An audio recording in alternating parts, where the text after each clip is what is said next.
Imagine waking up with a superpower. You have the ability to control a computer with your mind. You're playing Mario Kart, you're browsing the web, and you're even playing chess. And for the first time ever, you feel completely independent. Well, that's exactly what happened to Noland Arbaugh, the first human to ever receive a Neuralink implant. Elon Musk says that his company Neuralink just implanted its first brain chip into a human brain. But then, a few weeks later, his superpower started to fade. The mouse cursor started lagging, and the signal was dying. Oh, you see what I did there? Lagging, dying. The microscopic threads didn't break or short circuit, they just pulled themselves off the brain. When I was researching this, I realized this wasn't just a medical glitch, it was a fascinating engineering problem. So, how did the hardware fail? And most importantly, how did Neuralink's engineers fix a physical hardware failure without reopening the skull? This is Marvin, and you know what? Let's talk about it. To understand why the chip failed, you need to first understand that the human brain is an engineering nightmare. It's highly hostile territory in there. You might think that your brain just perfectly sits still inside your skull, but that's not the case. Every time your heart beats, every time you take a breath, your brain pulsates and shifts accordingly. It's always in constant motion. When a neurosurgeon is operating on you, they literally have to compensate for the constant movement using their own eyes and hands. In engineering, we call this the dynamic stability problem. Before Neuralink, the gold standard for brain-computer interfaces was the Utah array. This is essentially a rigid silicon square with about 100 stiff spikes. But here's the problem. When your head moves, your soft brain jiggles, but the Utah array doesn't. So it acts like this tiny saw inside your brain that cuts through the tissues, and your immune system really hates this so much that it creates a scar tissue around the brain that prevents it from getting electrical signals, that hence rendering it useless. Neuralink realized that it can't use this spiky chip, it needed something else.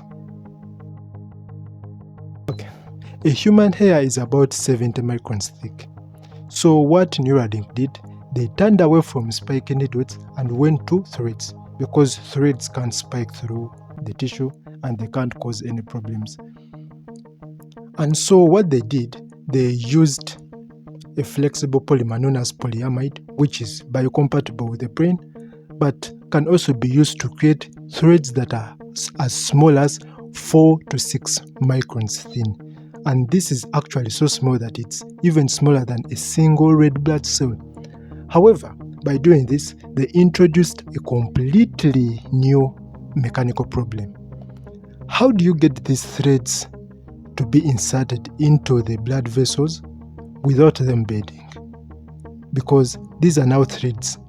It's impossible for you to just fix them inside the brain. You're most likely going to cause more problems. Of course you can't. And good luck finding a neurosurgeon who can insert these threads that they cannot see with their own eyes, with their bare hands. And also remember, this is very crucial because there should be zero room for error. Because imagine, like as you're trying to fix one of these chips, you pierce a blood vessel. This could cause bleeding, which can lead to scarring, hence not solving any problem at all. However, it could also potentially leave the patient in a worse condition that you actually found them in. So in that way, you actually make the problem worse. So what Neuralink did is they constructed a robot system that specifically does this job. And this is the R1 robot. So this robot is technically a glorified sewing machine. So what it does, it has these tungsten needles on which it attaches the threads of the chip. And what it does, it punches through the skull into the brain tissues and pulls back very fast that it does not give room for the tissues to stick to the needles. This process is so effective that no human being can do this. because again we have said these threads are so small that we cannot see them with our own visible eyes, but also the process is so accurate and so fast that human hands can't handle doing this process. And also one thing about this robot is it has advanced computer vision, that it can be able to map up the whole brain and time the pulsating signals and also know where the blood vessels are, such that while it's punching in, it does not affect any blood vessels. Which brings us back to Noland. The surgery was a success, the robot did its job, and Noland was successfully playing Civilization 6 with his mind. So what went wrong? It turns out, during surgery, some air got trapped inside Noland's skull, and this is a common medical condition known as pneumocephalus. As the days passed, the trapped air got absorbed, and this in turn caused the brain to physically settle in a completely different position. Since the N1 chip is physically anchored to the bone of the skull and the threads are inside the shifting brain, this actually caused the threads to be pulled off the brain tissue, and this led to the threads being retracted from the tissue.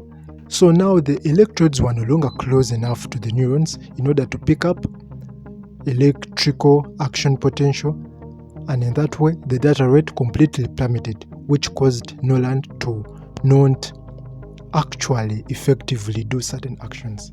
Usually, if a hardware component unplugs, you would have to do physical surgery to plug it back in. But for this case, Neuralink did not redo surgery on Noland.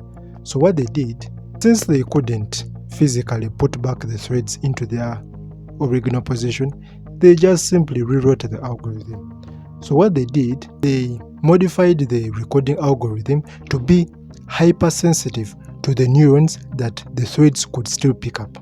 So they essentially just turned up the dicto volume and improved the translation code such that the threads could pick up more information with just a few neurons that they could have access to. And it actually worked. Noland could be able to do what he had actually initially started doing. So we haven't yet downloaded Kung Fu in our brains, just like in the Matrix, but we have successfully wired the human mind with the computer via Bluetooth without destroying the tissue, and also successfully compensated for hardware failures with just smart software. As an engineering student, to me, that's a massive first step, and kudos to the Neuralink team and Elon Musk for even making this possible in the first place.